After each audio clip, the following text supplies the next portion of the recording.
Hello, it is Scott Sigler, author of Alive. Welcome to episode number 15 of this free serialized audiobook. This is a big episode.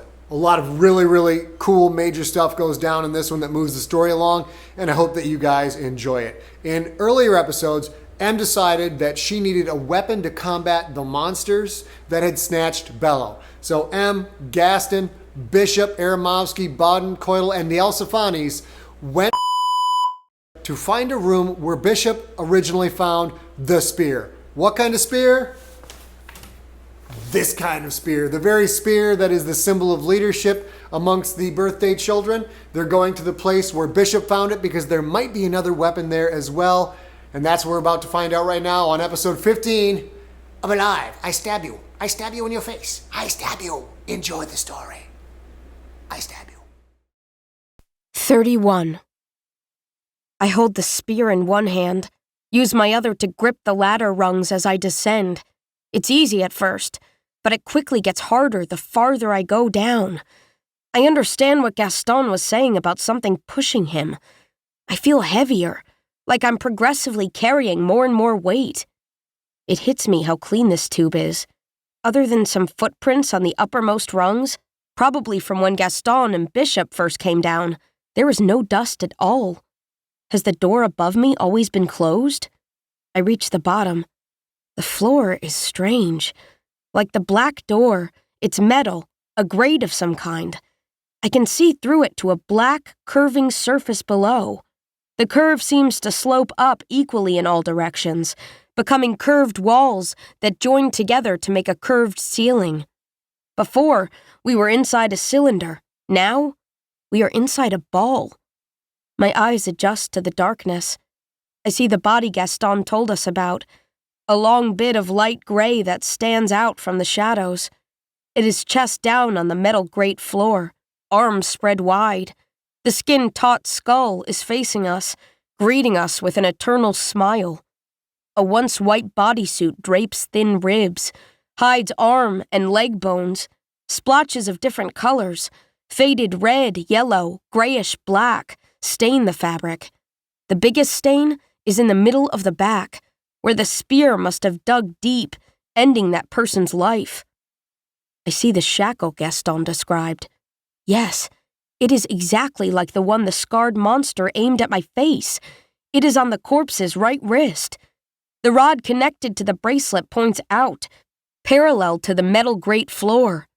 A few steps past the corpse, I see the 3 pedestals Gaston described. Unlike the other pedestals we've seen so far, these are unbroken. In full light, they would be white. Right now, they are a pale shade of gray. Gold symbols line the round stems. Their flat, square tops sit empty. If we could figure out what is supposed to be on top of those pedestals, I think that would connect a few more dots of the puzzle that is this place. Nothing is there now, and we don't have time to worry about it. I take a few steps. My feet feel like they are weighed down by thick stones. Gaston, why are we heavier? He starts to talk, then stops. That frustrated look comes over his face again. I think it's similar to how we didn't fall from the ceiling, but... He looks at Aramovsky. I really don't want to argue with you about that right now, all right? Aramovsky actually bows. Of course not, my chosen brother. Please, continue. Gaston sighs and shakes his head. Maybe he liked the confrontational Aramovsky better than the friendly version. Anyway, it's like my brain is trying to tell me why we feel heavier, but it doesn't know where that information is kept. So many things are still blanked out. That phrase, blanked out, it's his version of the sludge brain sensation I defined as muddy. Gaston's word feels more accurate. I look at the body. So gross. My stomach feels queasy again. I've seen worse things, far worse, but knowing this person was speared in the back makes me wonder if the same thing could happen to me. I need to focus. What we came here for is lying right there. I'll get the bracelet, I say. Gaston kneels next to the body. No, let me. The look on your face makes me think you might throw up. And if there's one thing nastier than a corpse, it's a corpse covered in puke. I'm more than happy to let him do it. I don't want to even look at another dead body ever again, let alone touch one. Gaston tries to move the bracelet. The stained fabric has dried to it. He has to give it a little bit of a tug before the fabric pulls free with a crackling sound. Ew, gross, he says. He gently slides the bracelet off the skeletal arm. He stands, starts to offer the prize to me, then stops and holds it close to his face. Uh-oh, he says. This can't be a good thing. He points at the base of the long rod. The white jewel there is cracked in several places. A few small pieces of it are missing. When the monster pointed his bracelet at me, the jewel glowed, I say. Everyone looks at the device in Gaston's hand. We don't know how it works, but it is obvious to all of us that this jewel is never going to glow again. Aramovsky sighs. Brilliant work, Savage, he says.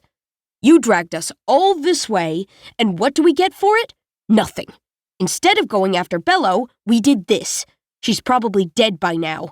Maybe we could have saved her if we'd acted quicker, but now it's likely too late. He didn't want to go after her in the first place. He wanted to abandon her to the monsters to please his gods. Why is he changing his story? Is he trying to make me look bad again? Bishop is staring at me. His white eyes narrow. He wanted to go after Bello. I wouldn't let him. Now I understand. Aramovsky's words weren't meant to make me look bad. They were meant to remind Bishop that coming here was my choice. Aramovsky is trying to turn Bishop against me. Not that doing so will take much effort, I suppose. Bishop was right, and I was wrong. I wasted precious time. I split up the group for nothing. If I don't fix this, they'll replace me as leader. I can't let that happen. I have to admit it to myself. I want to be the leader. I am the one who makes decisions. I know I've made mistakes, but I don't trust anyone else to do a better job than I can. If we're going to stay alive, if we're going to make it out of this awful place, if we're going to survive the monsters, I know our best chance is if I stay in charge. Aramovsky sighs again, louder this time. The sound makes me want to knock him down. It must be so easy to judge the decisions of someone else when you sit back and do nothing. He strides to the middle pedestal, runs his finger along the flat top. He looks at his fingertip like he's checking for dust. He turns his back to the pedestal and smiles at me. We don't have the grown-up's weapon, he says. If it is a weapon at all, which we don't know, because we've learned nothing, Bello is gone. Yang and Latu are dead. Perhaps Bishop isn't the only one who wonders who would win a new vote. Behind him, the middle pedestal begins to glow. I take a reactive step back. The others do the same. Aramovsky realizes something is behind him, turns sharply, sees the glow and lunges away from it. His long body winds up right behind mine. The glow increases, a buzzing cloud that hovers in midair. The light doesn't come from the pedestal itself, but rather from the empty space above it. Dozens of black spots appear within that glow, spots that shift and change. I point my spear at it. Bishop and El Saffani hold their bone clubs toward it. Gaston scurries behind Bishop. Aramovsky continues to hide behind me. Part of me wants to run, but I stand my ground. By choice this time, not because my feet won't obey. The glow is mesmerizing, almost hypnotizing. The floating black spots swell and bloat. They meld together, merge even as the glow itself begins to fade. The shifting black shape forms a circle. No, an oval. Inside that black form, 2 red dots take shape. And then, the image above the pedestal becomes clear. I am looking at a monster, and that monster is looking back at me. 32. The monster is so real, I step back and bump into Aramovsky. Only the head and shoulders are visible. Its black isn't a color as much as it is an absence of light. Wrinkled, gnarled, leathery, vile. The thing is repulsive. Simply looking at it makes me want to destroy it, The same kind of instinctive reaction I'd feel if I saw a hairy spider crawling across my arm. Bishop creeps closer to the pedestal. He pokes his thigh bone at the face, tentatively, as if he knows the monster isn't really there, but he has to be sure. The bone goes right through, distorting the face in a little puff of multicolored sparkles. Bishop pulls the bone back. Sparkles cling to his club for a moment, then dissipate into wisps of nothingness. If Bishop can be brave, so can I. I step forward to stand on his left side. The monster's eyes swirl with many shades of red, from a rich, almost black, to a bright flash that burns yellow. When it speaks, I see the jaw moving, but can't make out a mouth behind those disgusting folds. Bishop, look at you, already with a weapon in your hand. Why am I not surprised? And whatever is all over your body, you're so frightening. A man's condescending voice delivered in a whispering hiss. The sound of dust sliding across stone. It makes my skin crawl. Whatever this monster is, every ounce of my body screams that it should not exist. Bishop glances at me. I see the fear and doubt in his eyes. If there was something to attack, he would attack it. Since there is not, he tilts his head toward the pedestal. He thinks I should do the talking. I stand up straight and try to look like a leader. How did you know Bishop's name? The black thing's head bobs a little. It makes a new sound. A sound like two bones scraping together. Is that laughter? Even though I can't see as well as I used to, there's no mistaking his muscular body. And the Bishop I know is seldom without a weapon. Some things never change. Never, never, never. A hand on my shoulder. Not one of support or threat, but to gently guide me aside, just enough for someone to lean in. It's Aramovsky. Are you a god? He asks the monster. The monster stares for a moment. I do not recognize you. What is your name? I am Aramovsky. Wrinkled, withered shoulders shake, and again I hear that sound of scraping bone. The monster is laughing. Aramovsky, way up in a tree. I'm surprised you made it. Of course, you would assume I am a god. A god I am. I suppose I do have the power over life and death. By definition. Therefore, and wherefore, the answer is yes. I don't know what a god is exactly, but if gods do exist, they don't look like this thing. Aramovsky's eyes are wet and shining. He is afraid, but also enthralled. He doesn't see the threat that Bishop and I see. I shake the tall boy's hand off my shoulder, then step forward. You know Bishop, I say to the monster, and you know Aramovsky. Who are you? Who am I? A god with a cod. He is playing with us. I don't think so, I say.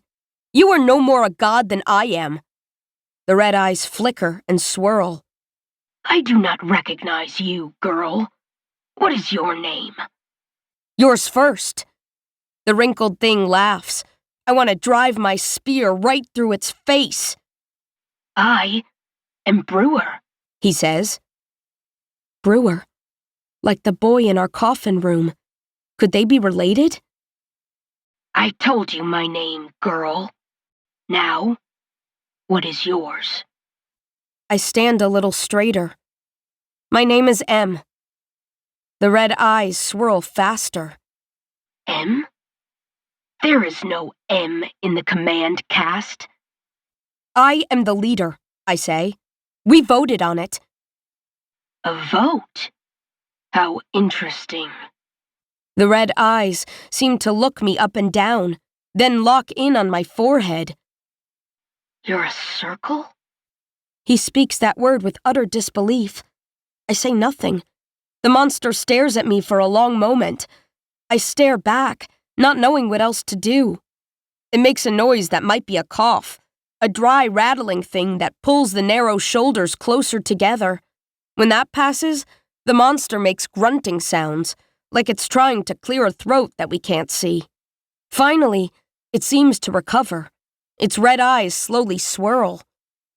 I don't know anyone named M. That doesn't seem possible. Unless... He looks off to his right. His attention is elsewhere for a moment. Then the eyes snap back to me. M? As in the letter M? How do I respond? Do I lie, like O'Malley would? I don't know that a lie helps us any more than the truth, so I nod. The monster leans closer. Are you... savage? His voice, full of both awe and horror. Like the monster in the garden, this one seems to know me. It is all I can do to contain my hope and excitement. I nod again. You know who I am? The monster leans away. I can't believe it. Yes, I know who you are, little circle. I know all too well. You are the person who murdered me. 33. This creature doesn't know what's real. He's alive. He's talking to me. But he thinks I killed him? Little savage. You seem so strong, so healthy. His tone has changed. Loathing drips from every word. Do you feel hot, Em? A fever cleaver in your head, perhaps? Even if I was sick, I wouldn't tell him. I wouldn't show him any weakness. I feel fine. The monster sighs. It's been so long since the husks were serviced. I shouldn't be surprised. The needly-weedly must be jammed, much like I am. Needly-weedly? Does he mean Needle? The one that stabbed me? How could he know about that unless... That tube in my coffin. You made it attack me? So many malfunctions. Other husks far worse than yours. Some far better. Broken valves, frozen hinges, corrupt controllers. The centuries have not been kind to the cherished. I hope the newer ones are in better condition. We'll see soon enough. Answer my question. My voice doesn't sound like my own. It is cold and hard, the edge of the spear blade turned into sound. Do you make that needle stab me? Of course I did. You murdered me. Again with that gibberish.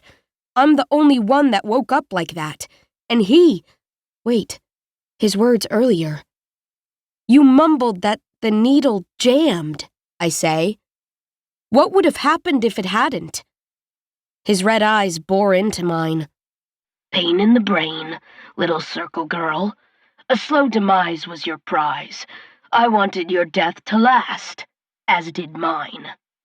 He tried to kill me. Me, no one else. A malfunction is the reason I am alive. Where are we, Brewer? I ask. What is this prison? He laughs again. Prison? For a leader, you are wrong. Quite a lot. Are you not? What else was I wrong about? You said I am no god, and yet I am your eternal protector. You and yours are alive because of me. I shake my head. I will not play games with this creature. Protector? You just admitted that you tried to kill me, and your kind attacked us, took one of us away. The black face leans forward. The red eyes swirl faster, narrow to slits. Which one? And where was he abducted? It pretends it doesn't know? More games. She, not he, I say to the monster. Bello, taken by your kind in the garden. A wicked hiss slides out of its hidden mouth. Bello? His gnarled black fist pounds into a gnarled black palm. That's not fair. It's not fair. I will fix that. Oh, yes, I will. You said the garden? You must mean the orchards. I sealed it off so they couldn't get to you, but they must have found a way in. Is anyone in the garden now? I shake my head. Everyone is out. I won't tell you where. I'm not the one you need to hide from. The garden. They know you are awake. It had to be Aramovsky, that insightful man. That's not fair! That's not fair! I turn to the tall boy standing behind me. Aramovsky's mouth hangs open. His tongue is moving, as if he's trying to say something but can't quite remember how to speak. I again look at the monster. There is another Aramovsky? The monster nods slowly. Oh, yes. I know that bastard only too well. And we know another brewer, I say.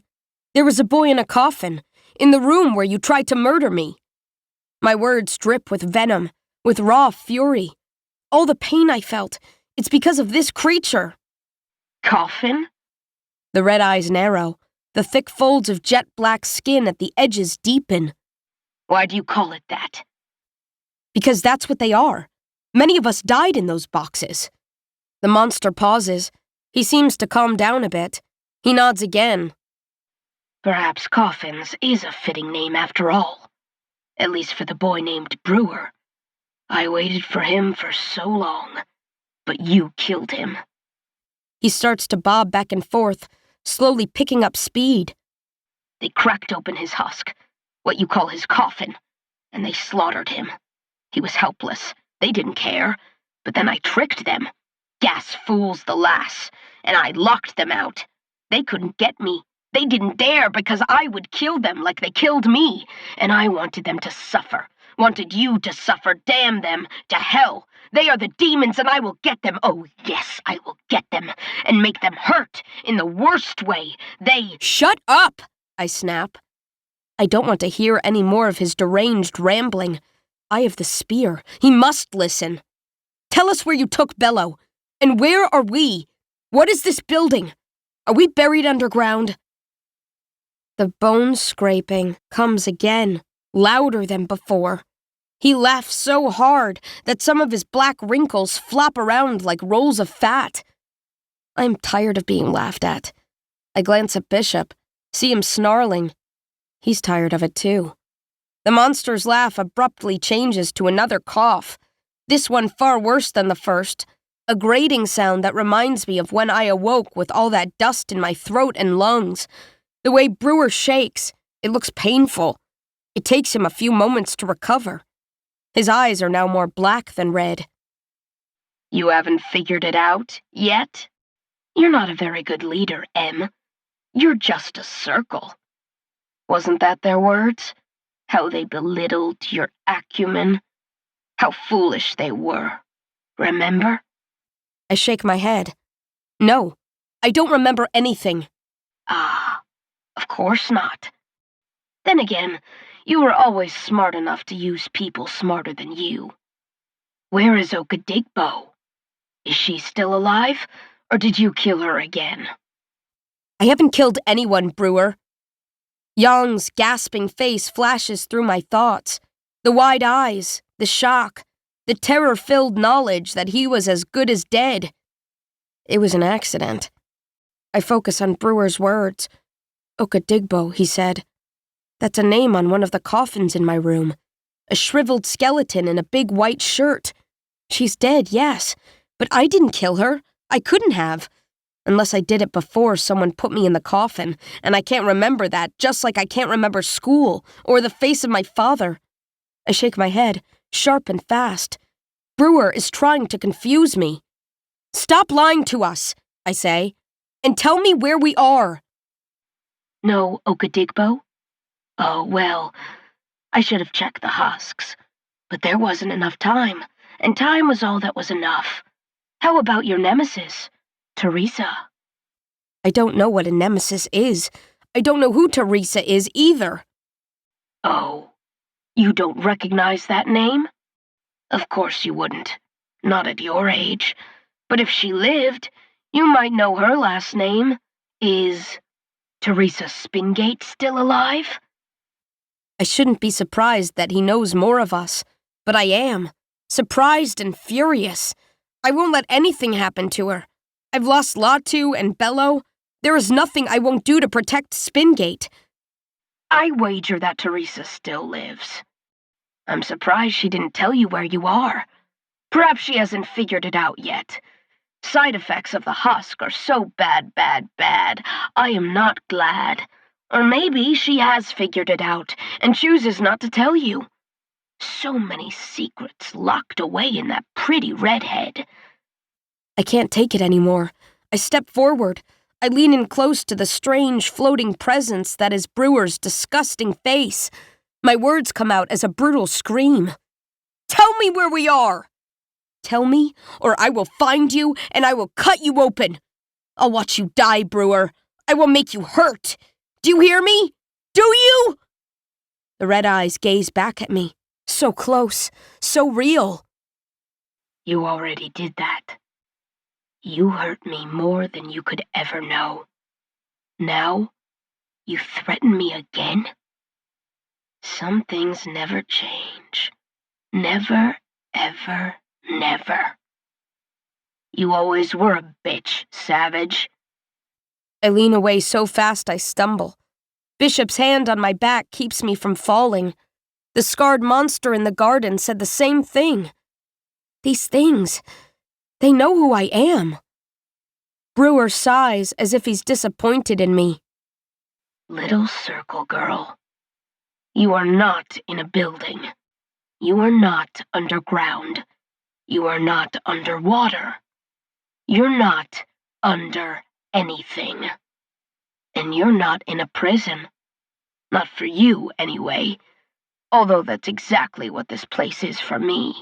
Me. A sad cat in a sadder tree. Madness bubbles from his every word. He's insane.